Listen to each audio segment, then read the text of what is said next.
All right, still talking about the increase in the inflation figure for the month of November, which rose to 21.47%. That's from 21.09% recorded in October. And still with us is Dipo Ajayi. Thank you for staying with us, Dipo. Yeah, thank you very much. All right, so I was getting your reaction to this increase. Yeah, like I mentioned, I said, for me, I think it came as a shock. One of the reasons why it came as a shock is that when you compare what we saw in the month of October and the body language of the MPC guys in the last MPC meeting, I think that the view is that inflation will inch up, but not in this momentum that we saw in the month of November. Although at the end of the day, we found that because of the peculiarity of the month of November, because of the unitary demand and also the peculiarity of what happened between October and November in terms of the fuel scarcity, that's whether aggravates the figure that we saw in the month of November. Well, still from that report, we see that the NBS is saying that the increase in the year-on-year inflation rate can be attributed to increase in the cost of importation due to the persistent currency depreciation and general increase in the cost of production. And also, statistics recently released by the NBS showed that Nigeria imported merchandise worth 5.6 trillion naira. That's in the third quarter of the year. That's an increase of 4.2% and 6.2% compared to 5.44 trillion naira and 5.34 trillion naira recorded in the second quarter of 2022 and the third quarter of 2021, respectively. How worried should we be? Well, you and I know very well that Nigeria is more an import-driven economy. And it's a call for concern, and that's one of the reasons why we've been seeing the effects of what we are seeing on our currency. There's no way that a country will be so much focus on importation in the way we are, and not have such effect that we are seeing on our current currency. And at the same time, is that when you are so much import-dependent economy, the problem also is that we are exposed to imported inflation. And if you look at the totality of what has led to the 21.47 levels that was reported in the month of November, you will also agree with me that certain percentage of it can be attributed to imported inflation. So I think we need to be worried when an economy is actually structured in the way ours is structured. Well, let's also look at food inflation, which rose to 24.13% in November from 23.72% recorded in October. This rise in food inflation was attributed to increases in prices of bread and cereals, oil and fat, potatoes, yam and other tubers, food products and fish. What would you describe this increase as? Yeah, if you look at the report released by NBS, they mentioned that increase in cost of production as a factor, and we look at cost of production as well. Most of what we highlighted, bread and all those things, also require production as well. So the increase of inputs to production actually led to the prices that we saw in some of those things. And also, if you also understand that our current inflationary pressure is not only demand side driven, it's also supply side driven. Because of security challenge and some other things, farmers cannot access their farm, and also the transporting goods from the farm to where consumers are actually residing has been a challenge because of the strict security issue. So as a result of that, even those that were able to accept their farm also has to pay tribute to maybe bandits or those people in those areas. So if you look at it critically, such funds are actually also included in cost of production. And that's one of the reasons why we are seeing prices even of agricultural products actually soaring as well. Well, let's look at the inflation by states, especially looking at the headline inflation.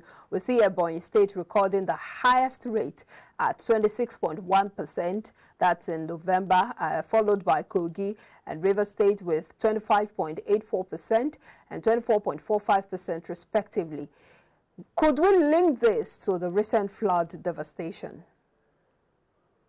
Well, we can't totally say that because if you want to look at it from that angle, then we should be talking about Jigawa, we should be talking about Bayelsa, we should be talking about Benin. Those are the states that actually heavily are affected with the flood. So it's not in any way related to the flood incident. It's just because of the peculiarity of that environment. For example, most of those places, if you check, the prices of PMS is not what is obtainable in places like Lagos. And also, most of those places, if they are not a place where they actually they produce in terms of maybe agricultural produce or even manufacturing production as well, they need to actually buy from other states. And when you actually consider the cost of transporting those goods to those places as well, it's also another factor that you also need to consider. And most of the goods consumed in most of those places are actually produced in Lagos or produced in maybe Abuja or a more industrialized states. And if you look at those states that we have mentioned, most of those states, they are not industrialized states.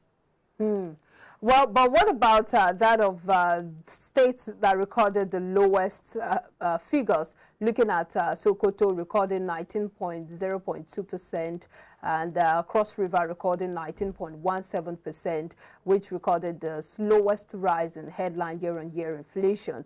Also, Kaduna recorded 19.3%, Sokoto 19.48%, and Jigawa 20.55%. Which recorded the slowest rise in year-on-year food inflation. How would you explain this?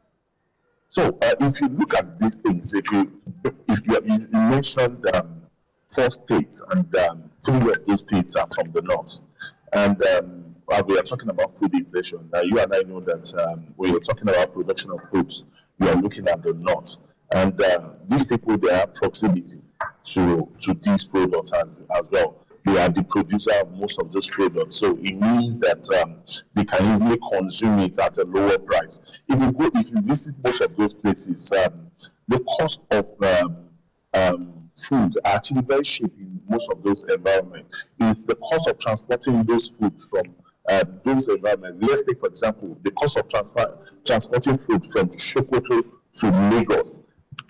Is a key factor, or one of the reasons why you see that, okay, by the time the goods get to Lagos, it has increased significantly. So when you look at those areas, when you're talking about food inflation, for those areas, food inflation is expected to be low because of the fact that they are the highest producer of food in the nation. Well, the CBN, looking at all of this inflation, rise in inflation, they've been using their monetary tools and they've adjusted the monetary policy rate multiple times this year to tame the rise in inflation rate. Why hasn't this yielded results? Yeah, I mentioned earlier on that the current issue on the table is both demand side and supply side. And you can only use monetary policy to cater and tackle the demand side, not the supply side. There's little to what the monetary policy tool would do at a time when the real problem is structural and it's more of supply side. So if you're looking at a situation whereby we are mentioning issues of flood, issue of security challenges and all those things cannot be actually resolved with monetary policy tool. It's the fiscal policy guys that will need to rise up to the occasion and find a way around that. But on the part of the CBN, what the MPC guys, what they've been doing is to actually find a way to actually cater and handle the demand side of the inflationary pressure, and that's one of the reasons why you have been seeing that aggressive rate high by the monetary policy guys. And I won't be surprised if in the month of January they also throw the same line by also increasing the monetary policy rate for them. But if we keep increasing and we are not seeing any resultant effect on the inflation figure, isn't that counterproductive? Should we continue to increase?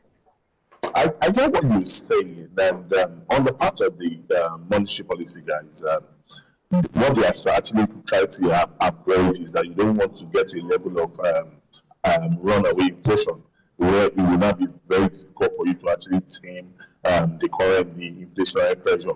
And that's one of the reasons why they are doing every bit to ensure that on their part they are actually doing the needful as the monetary policy guys. And at the same time, also, like I mentioned, we need to find a way to resolve the current security challenges. We need to find a way to actually assist farmers. We need to find a way to actually help those people who are involved in the current flood crisis. I mean, farmers affected in that case. And we also need to find a way to actually find a way to mitigate the occurrence of things like that in the country. Because if those things continues, we will continue to have food scarcity, and when you continue to have food scarcity, the problem is that the price of food will continue to go up, and that will also affect inflation figure.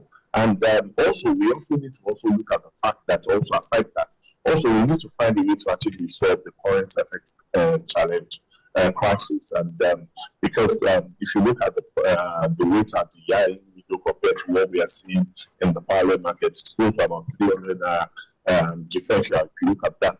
And that is also not so good for people that because if you look at that report by NBS, said the cost of production went up, and one of the reasons why the cost of production went up is that if you look at the month of November, we saw a bit of volatility. It got to a level that you even touched around close to about 900 naira to $1 in that month.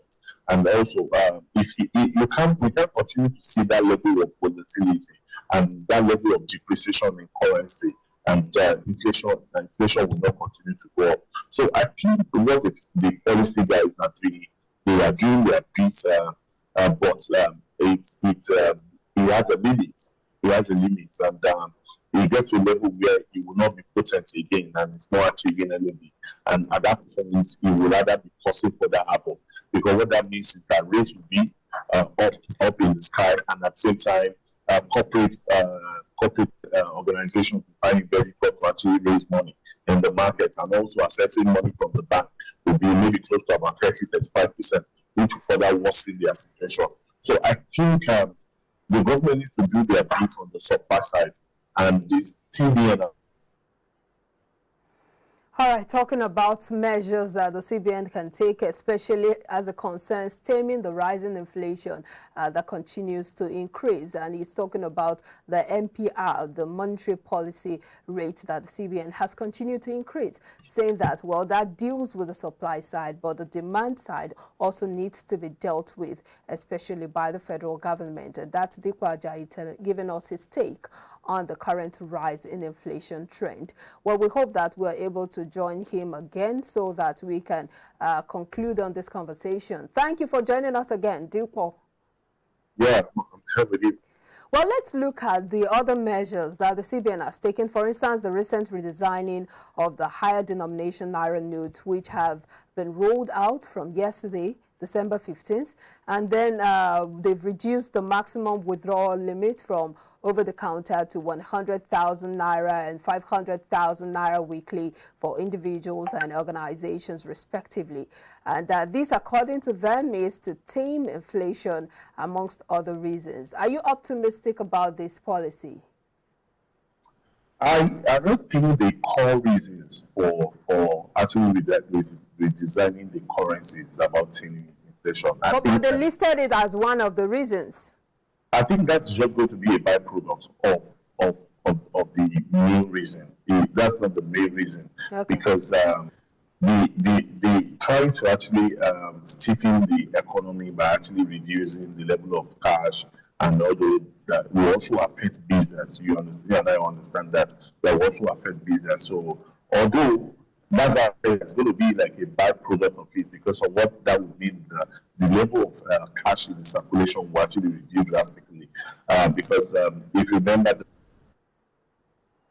Okay, talking to us about the impact of the recent policy by the CBN that's redesigning the higher denomination Naira note and also limiting the cash withdrawal for citizens. We hope that that would yield the expected results, especially as the CBN has said that they are doing that to reduce the number of or the amount of cash in circulation and also to tame rising inflation. We are yet to see the impact of that, but of course it has just kicked off as they rolled out the new Naira notes yesterday. We're yet to see the impact of that, but in the coming days we hope that we will begin to see the dividend of that.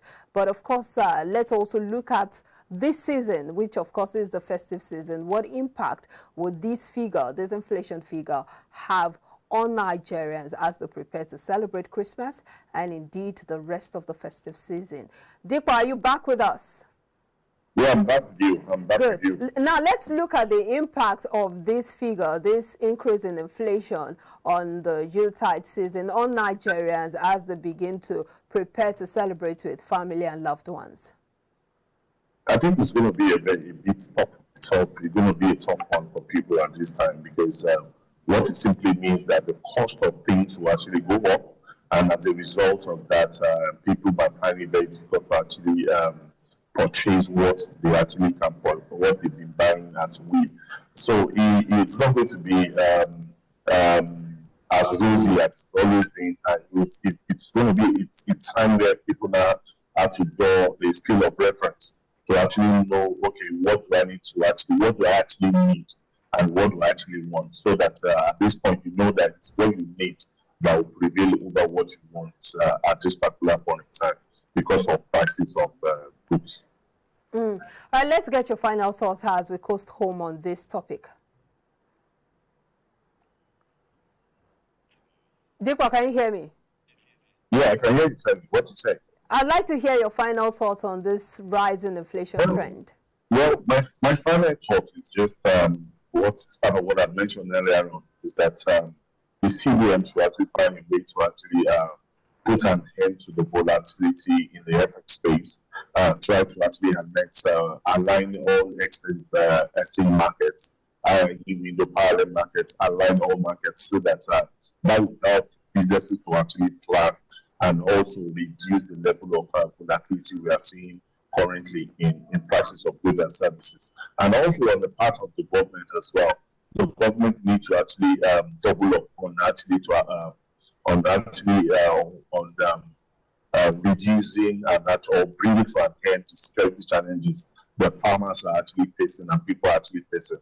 This also affecting business activities, and as a result of that, also trickling into inflationary pressure that we are seeing currently. And also, lastly, also to NNPC, we need to find a way to actually reduce the level of scarcity that we are seeing daily at our gas stations, because this is also having its own impact on inflationary pressure that we are seeing. Because if you get to see, there are places even in Lagos where they sell per liter of PMS over 200 naira compared to the 169 naira that's actually legislated by NNPC. And all these things are things that are actually pushing inflation up, and everybody needs to actually come together and do their part so that we can actually find a way to actually tame the current inflationary pressure. Well, a very big thank you to you, Dipo Ajayi, Head Fixed Income, Chapel Hill, Denham, for the rich analysis on this rising inflation trend. You're most welcome. Nigeria continues to spend huge scarce forex resources on the importation of refined petroleum due to its inability to refine crude oil locally, while the government still pays large amounts as petrol subsidies to oil marketers. Well, this is our focus in the next part of the show. After this break, please stay with us.